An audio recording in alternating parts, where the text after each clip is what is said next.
Isa pa ha, ito po. Meron pang umamin na totoo yung maleta. Pakinggan ninyo. Hindi naman natin sabing walang deliveries. For sure, merong nangyaring deliveries. Pero wag nilang i-exaggerate kasi lalong walang mangyayari sa investigation kung guguluhin mo.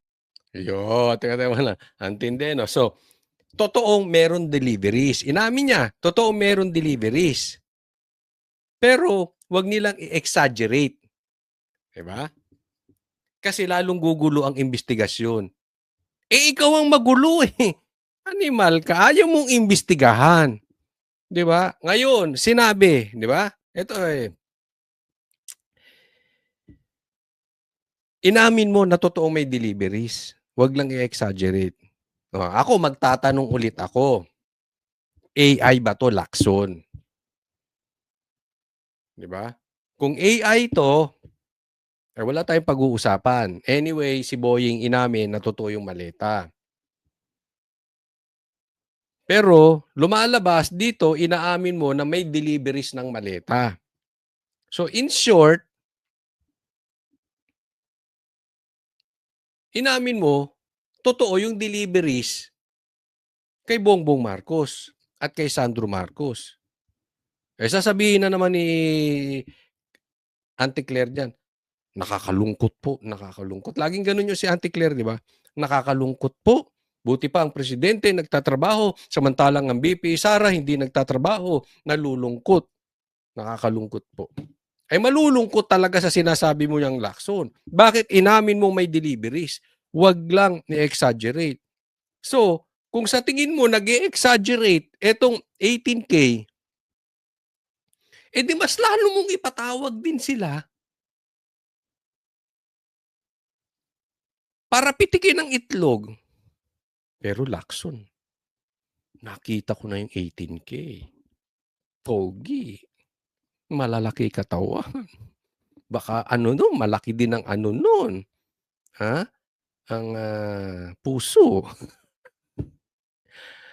Malaki ang puso.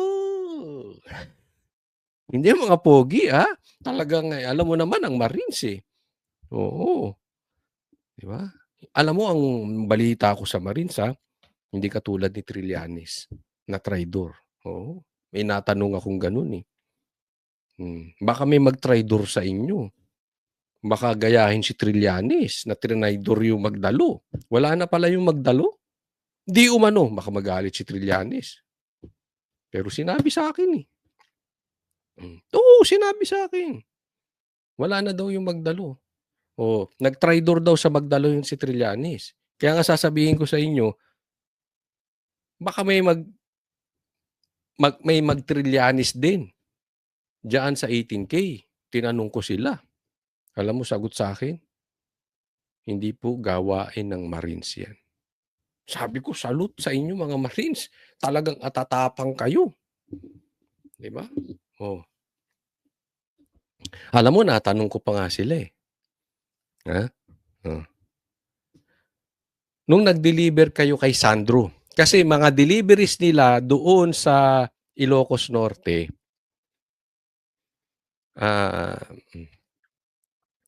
isang beses, dalawa o tatlong beses. Basta may mga, hindi ko na maalala eksakto, pero may deliveries na si Sandro mismo ang tumanggap.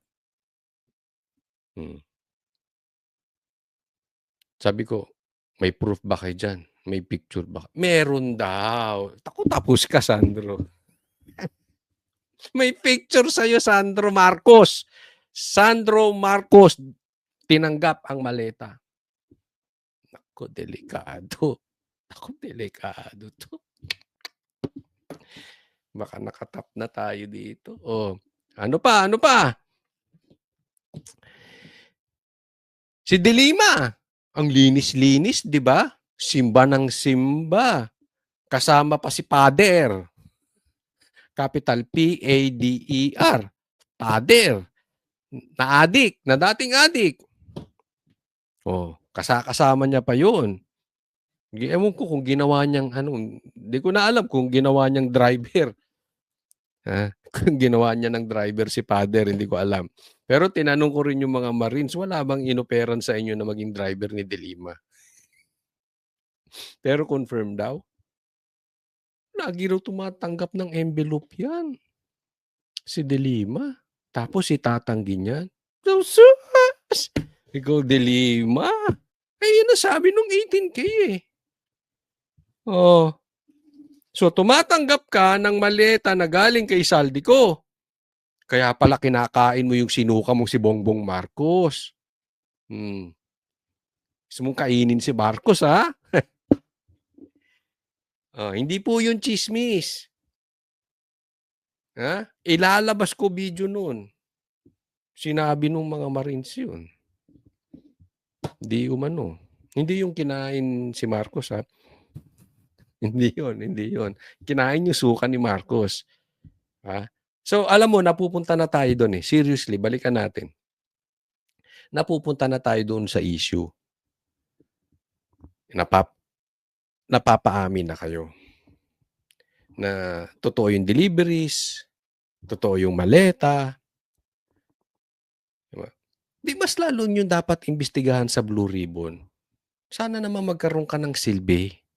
Lacson, huwag kang takbo ng takbo. Alam nyo po, sa mga kababayan natin, ito po masasabi ko. The more nyong ganyanin ang taong bayan, the more silang nagagalit. Kasi, ginagawa nyong tanga ang taong bayan. Dalawa lang yan eh. Kayo ang tanga or ginagawa nyong tanga ang taong bayan. Pero, hindi kayo tanga eh. Kumikita nga kayo eh. So, sa madaling salita, ginagawa nyong tanga ang taong bayan. Kaya lalong nagagalit. Yang style ni Boying na ganyan, imbis na imbestigahan, pinasa sa NBI. Tapos pagkatapos ng pinasa sa NBI, animal, paiimbestigahan din niya. Ang gago, di ba? Talagang ginagago na tayo na itong mga to. Ba't mo ba pinasa sa NBI? Iimbestigahan mo rin pala. Ito naman si Lacson, takbo ng takbo. Tago ng tago. Ang daming sinasabi. Pati yung pogi, nadamay. Pambihira, oh. Talagang hindi maalis sa puso ni Lacson yung pogi. Hanggang sa sagutan nila ni Marcoleta na ipasok yung pogi, animal.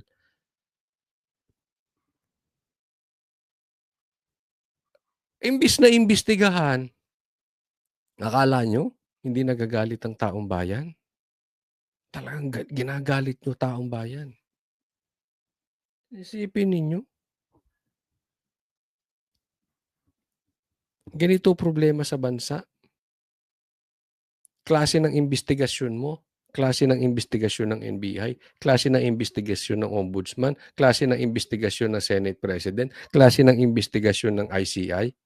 Ganyan ang resulta nyo. Walang nangyayari. Pambihira kayo. Pasadahan natin to ha. Hindi naman natin sabing walang deliveries. For sure, merong nangyaring deliveries. For sure.